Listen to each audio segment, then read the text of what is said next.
ცხელა ცოტა ცხელა მაგრამ ჯერ სათანადოდ არ ცხელა საქართველოში და ჯერ იმას არ ცხელა ვისაც უნდა დასწრეს ძალიან მალე ჩვენი ერთადყოფნი და ჩვენი ბრძოლი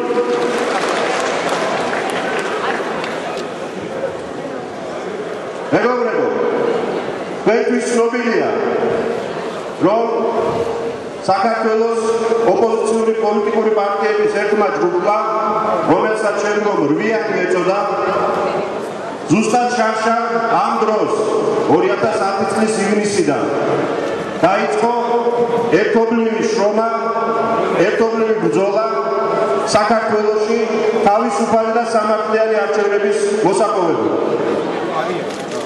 ჩვენ ხანგრძლივი მომხანწველი მაგრამ მნიშვნელოვანი პროცესის განმავლობაში მოვახერხეთ საქართველოს მოქმედი ხელისუფლების მიმართ ისეთი ზეწოლის განხორციელება რომ ხელისუფლება იძულებული იყო ჩვენთან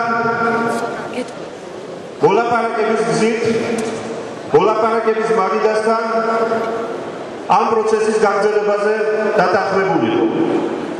მაგრამ ყველაზე კრიტიკულ მომენტში ამ ორიოდე კვირის წინ როდესაც ხელისუფლებაზე საერთაშორისო ზეწოლა პრაქტიკულად პიკს მიაღწია და მართველი გუნდი იძულებული იყო ოპოზიციასთან შეთანხმებებით, დათმობებით დაეფორმებინა ამ პროცესის დასასრული ზოგიერთ ჩვენს კოლეგას ნერვებმა უტყუნა.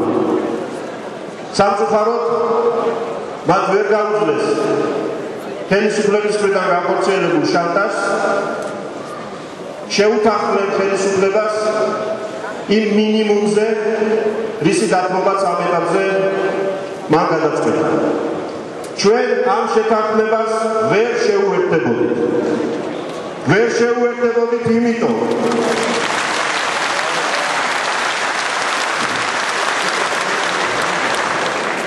ვერ შეუერთდებოდით იმიტომ, რომ შემოთავაზებული ცვლილების პაკეტი ეს კიდევ ერთხელ უზრუნველყოფს მხოლოდ და მხოლოდ იმას, რომ მართლ პარტიას ჰქონდეს კონსტიტუციური უმრავლესობა ქვეყნის პარლამენტში, ხოლო ოპოზიციას დაეკისროს მხოლოდ დეკორაციის ფუნქცია.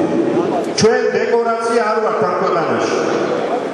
ჩვენ ვართ ამ ქვეყნის ხალხი და ჩვენ უნდა გქონდეს ჩვენი სათანადო გავლენა ქვეყნის მმართველ ორგანოებში. ცხადია, ახალ ვითარებაში ჩვენ დარჩენილ პოლიტიკურ ძალებს ახალი გამოწვევები დაგვემართება. ჩვენთვის სრულიად ცხადი და აშკარაა, რომ იმ მეთოდებით, იმ ფორმით, იმ სტილით ბრძოლის გაგრძელება, რომელსაც დღეს ჩვენ დღემდე ვაწარმოებდით, ეს არ იქნება შედეგის მომტანი. ჩვენ ეს ძალიან კარგად გვესმის და ამიტომ მივიღეთ შესაბამისი გადაწყვეტილებები, რომლებიც დღეს გვინდა რომ გაგაცნოთ თქვენ. ჩვენ ვთვლით, რომ საარჩევნო გარემოს გადამწყვეტი ფაქტორია არა საარჩევნო კოდექსი, არამედ საქართველოს მოქალაქეები, ამომრჩეველი ხალხი. არჩევნებს იგებს მილიონი ამომრჩეველი და არა მილიონი ლარი.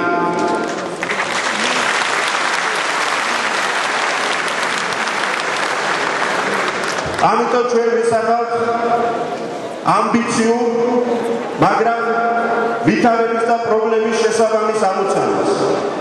ჩვენ ფეხზე უნდა დავაყენოთ საქართველოს მილიონი მოქალაქე.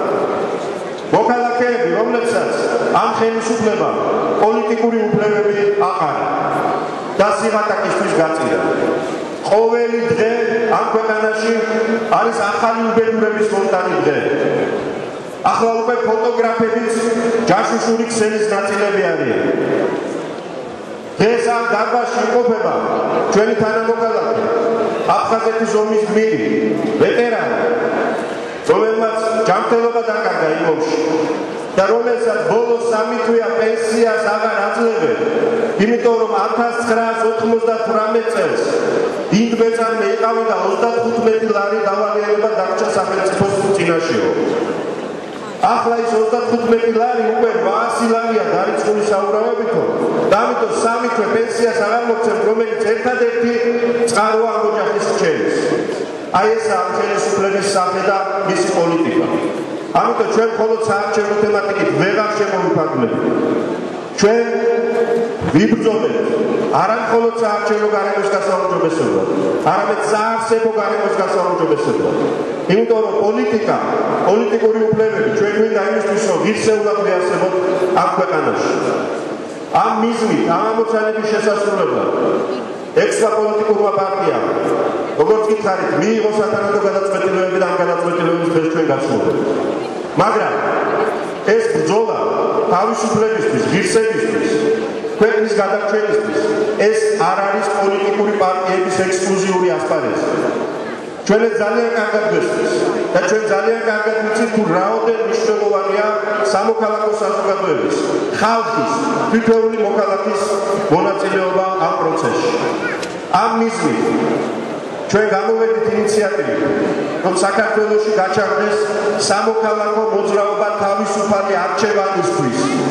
ეხას უსვა თავისუფალი არჩევანისთვის და არა მხოლოდ თავისუფალი არჩევნებისთვის. იმიტომ რომ ჩვენ უნდა გვქონდეს საშუალება ვიცხოვროთ იმ ქვეყანაში, როდესაც ყოველ დღე, ყოველ საკითხზე ჩვენ გვაქვს შესაძლებლობა, უფლება, გარანტირებული სწორედ სახელმწიფოს მიერ დანაწილებული, რომ თავისუფალი არჩევანი გავაკეთოთ. ყველა საკითხში, სად მივიდეთ, სად არ მივიდეთ, რომელ პარტიას დაუჭიროთ ხარი, სად ვიცხოვროთ, რა აზრები გქონდეს ჩვენს ქვეყანაზე და ყველა სხვა საკითხზე. სამოქალაქო მოძრაობის ფარგლებში უკვე დაიბადა ძალიან საინტერესო ინიციატივები. მაგალითად დაიწყო ეროვნული მასშტაბის კამპანია ლოზუნგით „მახსოვს“. ეს ძალიან მნიშვნელოვანია. ხელისუფლება ცდილობს ჩვენი პოლიტიკური მეხსიერება წაშალოს. ცდილობს დაგვარწმუნოს, რომ 2003 წლიდან იწყება ამ ქვეყნის ისტორია. ჩვენ ყველამ ერთად შეუძახოთ ხელისუფლებას, მასაც გავახსენოთ და ჩვენს იმ თანამოქალაქეებსაც, რომლებიც სამწუხაროდ ხელისუფლების პროპაგანდისტული მანქანის მწვრთნელი არიან, რომ ჩვენ გვახსოვს ყველაფერი. ჩვენ გვახსოვს რისთვის ვიბრძოდით ეროვნული მოძრაობის დროს. ჩვენ გვინდოდა თავისუფალი ადამიანების თავისუფალი ქვეყანა.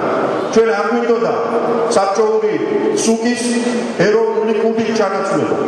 ამიტომ ეს ყველაფერი უნდა გავიხსენოთ და გავახსენოთ სააკაშვილს, რაც დაპირდა ხალხს, იქიდან რა შეასრულა და რა ვერ შეასრულა. ეს ძალიან მნიშვნელოვანია. ძალიან მნიშვნელოვანია, რომ ჩვენ გამოვაფრთხილოთ ჩვენი ის თანამოქალაქეები, რომლებიც კიდევ მეორე პროპაგანდისტული მანქანის გავლენის ქვეშ არიან. არის სხვა ინიციატივებიც საარჩევნო საკითხებზე საზოგადოებრივი მონიტორინგის თვალსაზრისით. ძალიან მნიშვნელოვანია ის, რომ ჩვენ დავიცვათ ერთმანეთი პოლიტიკური რეპრესიებისგან. ამ მიზნით არის ინიციატივები სამოქალაქო სექტორიდან და ჩვენ ამას გავაკეთებთ. დარწმუნებული ვარ, რომ პოლიტიკური ძალების ერთად დგომით და მათი ადეკვატური გადაწყვეტილებებით, რომლის მაგალითი დღეს იქნება, და სამოქალაქო საზოგადოების აქტიურობით ჩვენ დასახულ მიზანს აუცილებლად მივაღწევთ. საქართველოში ჩატარდება არჩევნები და ამ არჩევნებით შეიცვლება ხელისუფლება.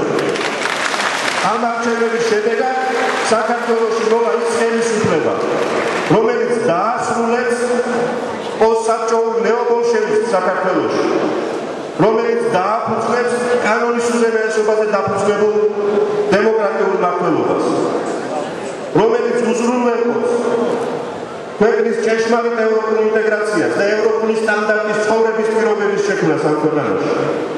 თქვენი იმედი, ერთმანეთის იმედი, ვაგრძელებთ ბრძოლას გამარჯვებამდე. დიდი მადლობა.